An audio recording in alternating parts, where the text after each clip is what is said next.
Yuk. Hah? Kamu lihat sleeping bag kakak nggak? Sleeping bag ya? Iya, sleeping bag. Kalau nggak salah ada di tumpukan laundry deh. Baru aja kemarin aku menemani ibu ambil laundryannya. Emang kakak mau naik gunung lagi? Iya, kakak lagi mau ke Bromo. Wah, seru banget. Aku pengen ikut, Kak. Ayah sama ibu kan belum bolehin kamu ikut. Ya. Nanti kalau ayah sama ibu sudah bolehkan kamu ikut, pasti kakak temani. Ya.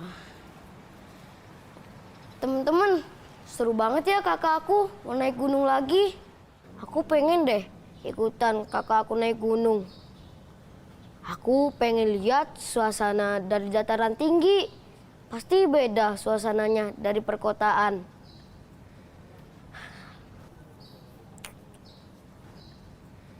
Nah, bagaimana kalau kita belajar tentang dataran tinggi dan rendah?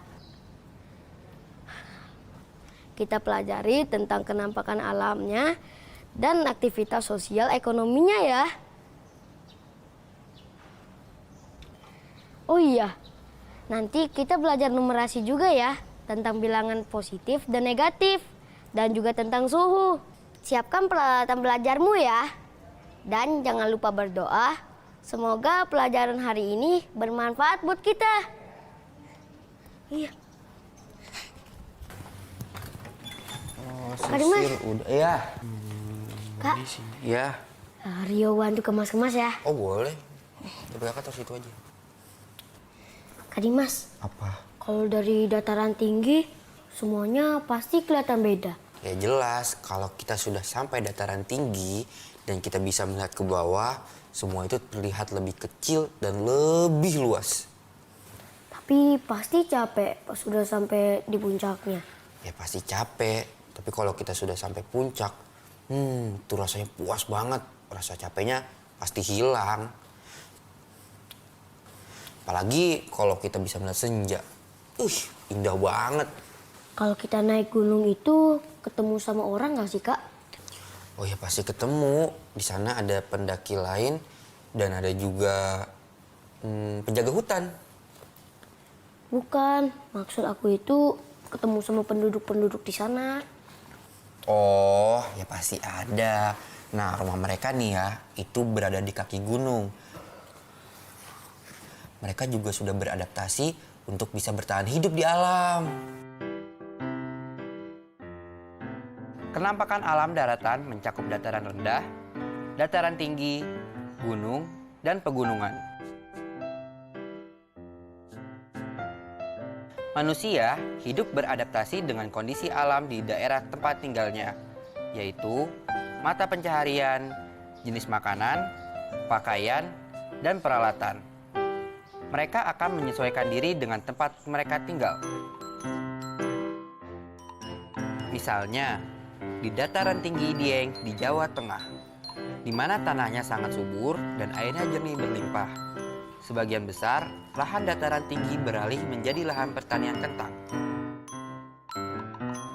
Budidaya kentang pernah membawa perubahan sosial ekonomi yang luar biasa dan membuka modernisasi bagi masyarakat Dieng dari rumah, hingga transportasi maupun peralatan pertanian. Tapi di sisi lain, peralihan lahan menjadi ladang kentang menghabiskan tegakan keras yang justru melindungi daerah dataran tinggi tersebut. Akibatnya, seringkali terjadi longsor. Daerah dataran rendah umumnya jauh lebih berkembang daripada dataran tinggi dan dipadati penduduk. Tanah di daerah ini cukup datar sehingga memungkinkan pembangunan dilakukan secara luas. Di daerah ini banyak dibangun gedung perkantoran, sehingga menjadi sentra usaha atau bisnis dan pusat pemerintahan. Permasalahan lingkungan pada dataran rendah umumnya adalah banjir, karena berkurangnya daerah resapan air akibat pembangunan dan juga pencemaran lingkungan akibat sampah dan limbah industri.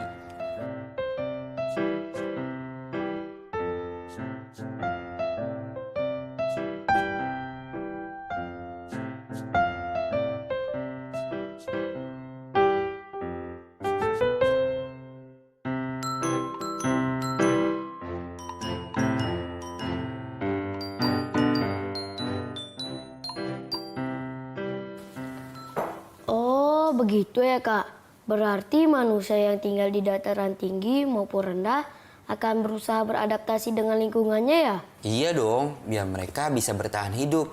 Kamu pernah nggak mendengar istilah kenampakan alam? Pernah dong. Kenampakan alam adalah bentuk muka bumi, bisa berupa lekukan atau tonjolan. Contohnya? Dataran tinggi dan dataran rendah yang tadi kakak ceritakan itu termasuk kenampakan alam bukan, Kak? Ya termasuk seperti gunung, pegunungan, sungai, dan danau. Nah itu semua adalah kenampakan alam. Teman-teman, pernah kan kalian memperhatikan bentuk permukaan bumi? Bentuk lekukan, misalnya bisa kita temui pada pantai, danau, dan sungai. Pantai adalah wilayah perbatasan antara daratan dan lautan yang banyak dimanfaatkan sebagai tempat wisata. Selain itu, oleh masyarakat sekitar juga dimanfaatkan untuk pelelangan ikan dan pembuatan garam.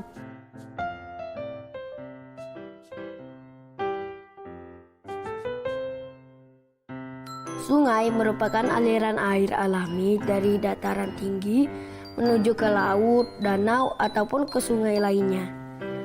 Biasanya dimanfaatkan untuk sumber perairan lahan, jalur transportasi, dan juga untuk air minum.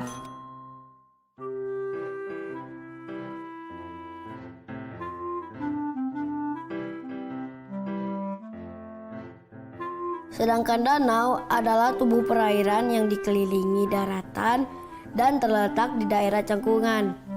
Air danau berasal dari bermacam-macam sumber mata air.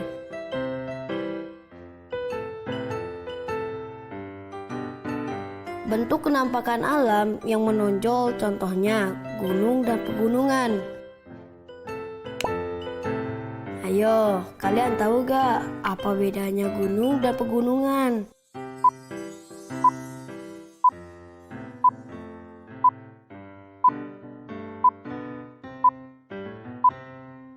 Jadi, kalau gunung adalah bagian bumi yang menonjol dan ketinggiannya lebih dari 600 meter di atas permukaan laut. Sedangkan pegunungan adalah rangkaian gunung yang sambung menyambung. Di daerah pegunungan biasanya udaranya sejuk dan pemandangannya sangat indah. Jadi, sering dijadikan tempat wisata. Di Indonesia masih ada gunung berapi yang masih aktif dan sewaktu-waktu bisa meletus. Tetapi karena ini juga, maka tanah di sekitar gunung jadi subur. Itulah sebabnya banyak orang yang menggunakan lereng kaki gunung sebagai lahan perkebunan.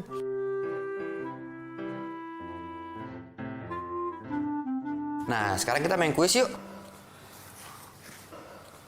Asik, kuis apa tuh kak? Nih, kamu tutup dulu mata kamu. Oke.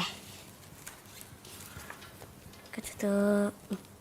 Sekarang kamu tunjuk salah satu daerah yang ada di peta ini. Kayaknya seru banget nih.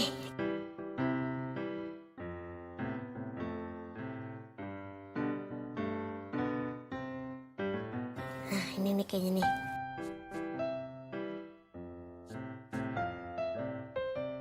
Ini daerah yang tadi kamu tunjuk.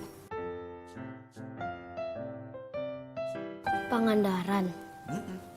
Apa yang kamu ketahui tentang Pangandaran? Kalau nggak salah, Pangandaran ini daerah pesisir penghasil ikan.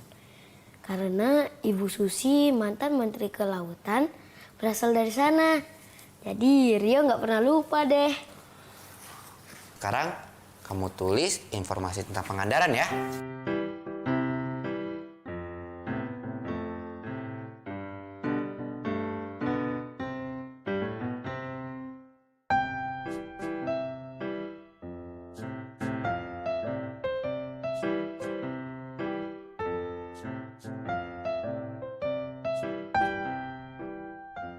Udah selesai.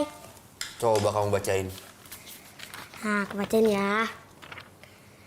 Pangandaran, Jawa Barat. Pangandaran ini kenampakan alamnya pantai, sawah, iklimnya panas, sumber daya alamnya hasil laut, mata pencarian masyarakatnya di sana nelayan. Daerah dimanfaatkan untuk menangkap ikan. Permasalahan lingkungannya, air tanah yang habis dan air laut yang masuk. Wah, informasi kamu lengkap banget yuk, keren. Nah, teman-teman di rumah juga ya, tuliskan informasi tentang daerah asalmu, lalu tunjukkan kepada orang tuamu dan juga gurumu ya. Teman-teman, hari ini kita sudah belajar kosakata baru. Di antaranya sumber daya alam, yang berarti potensi alam yang dapat dikembangkan untuk produksi. Budidaya, yang artinya usaha yang bermanfaat dan memberi hasil. Tegakan, artinya sekumpulan pohon yang tumbuh pada satu area. Degradasi, artinya penurunan atau kemunduran. Pestisida, artinya zat beracun untuk membunuh hama. Sedangkan produktif berarti mampu menghasilkan atau menguntungkan. Longsor artinya gugur dan meluncur ke bawah. Nah, ini yang terakhir. Resapan berarti perihal meresap. Nah, tadi kan kita sudah belajar mengenai dataran tinggi dan dataran rendah. Sekarang Rio jawab pertanyaan kakak ya. Oh, siapa takut? Nah, teman-teman di rumah juga bisa menjawab pertanyaan ini di rumah ya. Nih Rio, kakak sudah menulis pertanyaannya di HP kakak nih. Menebangi hutan secara sembarang mengakibatkan tanah menjadi gundul dan rawan titik-titik. Rawan titik-titik kayaknya. Oh ya, rawan longsor. Iya betul. Yeay. Pertanyaan selanjutnya ya. Titik-titik adalah segala sesuatu di lingkungan alam yang dapat dimanfaatkan oleh manusia untuk memenuhi kebutuhan hidupnya. Sumber daya alam, bener nggak Kak? Wah, keren. Pertanyaan selanjutnya. Untuk menanggulangi banjir, perlu dibangun saluran air dan daerah titik-titik air. Ayo teman-teman di rumah juga bantu jawab ya. Daerah resapan air. Wah, pinter yo. Nah, pertanyaan selanjutnya ya. Petani di desa memanfaatkan lahan di bawah titik-titik pohon jati untuk menanam cabai. Bawah titik-titik pohon jati. Di bawah tegakan pohon. Betul. Yeay, betul lagi. Nah, kita lanjut. Salah satu bentuk titik-titik lingkungan di daerah perkotaan adalah pencemaran air akibat limbah industri maupun sampah rumah tangga. Salah satu bentuk degradasi lingkungan di daerah perkotaan. Betul. Keren kamu. Masih ada 3 soal lagi. Lanjut ya. Titik-titik kimia masih saja menjadi pilihan para petani untuk mengendalikan hama karena mudah diperoleh dan praktis. Pestisida kimia, betul nggak? Yes, benar. Nah, pertanyaan selanjutnya. Titik-titik tanaman tidak selalu memerlukan lahan yang luas dan dapat dilakukan di perkarangan rumah. Budidaya tanaman. Benar. Yeay, benar lagi. Yang terakhir nih ya. Seiring dengan peningkatan jumlah penduduk, lahan titik-titik pun beralih fungsi menjadi pemukiman. Lahan produktif, benar nggak Kak? Wah, pinter banget Rio, keren. Dijawab semua sama Rio. Hebat kamu.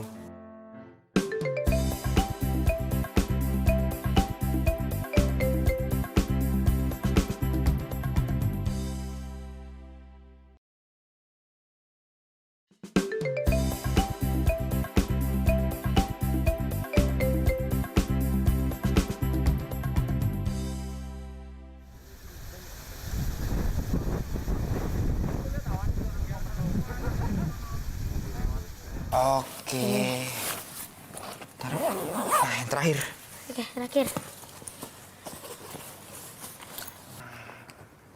Oke, sudah deh. Siap naik gunung. Hebat banget tadi kakak. Terima kasih ya. Iya. Oh iya, cita-cita kakak mau naik gunung apa lagi Kak? Kakak lagi pengen banget naik gunung tertinggi di dunia. Namanya Gunung Everest. Gunung tertinggi di dunia adalah Gunung Everest. Gunung ini terletak di perbatasan Nepal dan Cina. Tinggi gunung ini adalah 8.848 meter. Bisakah kamu membayangkan betapa tingginya gunung tersebut? Sebagai pembanding, tiang listrik saja tingginya hanya 10 meter loh. Pernah tidak kamu membayangkan bagaimana cara mengukur tinggi objek sebesar itu? Tentu tidak mungkin kita mengukurnya dengan meteran. Untuk itu, ilmuwan menggunakan matematika. Pertama-tama, kita harus mencari dulu 2 titik dengan jarak tertentu pada tanah yang letaknya di dekat Gunung Everest. Kemudian, ilmuwan berdiri di atas titik tersebut dan menggunakan teropong spesial bernama theodolite untuk melihat ke puncak Gunung Everest. Dengan demikian, kita bisa mengukur sudut antara tanah, titik tersebut, dan puncak Gunung Everest. Proses yang sama diulangi dengan titik yang lain. Nah, sekarang kalian tahu kan kalau matematika sangat berguna untuk mencari jawaban terhadap masalah-masalah di sekitar kita. Tinggi gunung umumnya dinyatakan dengan mengacu pada permukaan laut. Permukaan laut jauh lebih luas dari daratan dan tersebar di seluruh dunia. Selain itu, permukaan air juga cenderung sama datarnya. Tidak seperti daratan yang memiliki gunung dan lembah. Karena itu, kita menjadikan permukaan laut sebagai acuan. gunung tertinggi di Indonesia adalah Puncak Jaya.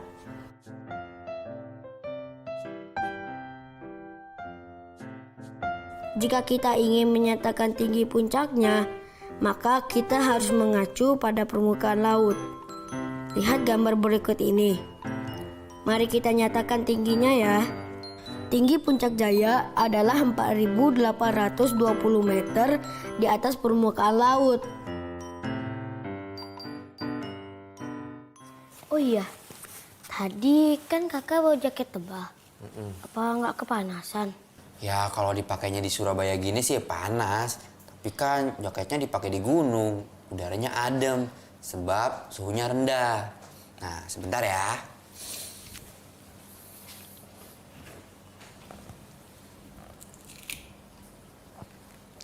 Nah suhu dinyatakan dengan satuan yang disebut Celcius. Dan dilambangkan dengan derajat Celcius. Misalnya sekarang termometer ini menunjukkan suhunya 28 derajat Celcius. Karena kita tinggal di Indonesia yang merupakan wilayah tropis. Jadi rata-rata suhu berkisaran antara 25 sampai 30 derajat Celcius. Tapi kalau orang yang tinggal di kutub utara itu bisa sampai di bawah 0 derajat Celcius loh. Wah, beku dong. Iya, itu lebih dingin daripada kulkas. Kulkas saja suhunya 4 derajat Celcius. Teman-teman, perhatikan gambar berikut ya. Ini adalah suhu beberapa kota yang ada di dunia pada bulan November. Mari kita urutkan kota-kota tersebut dari yang paling dingin ke yang paling panas. Setelah itu, salinlah garis bilangan berikut di buku kerjamu. Lalu, tandai di mana kamu akan meletakkan suhu kota-kota tersebut.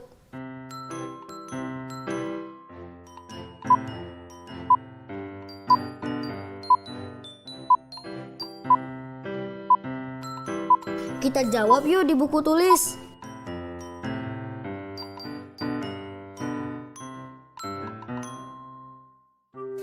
Dimas! Wah, Kak, udah dijemput tuh. Iya nih kayaknya.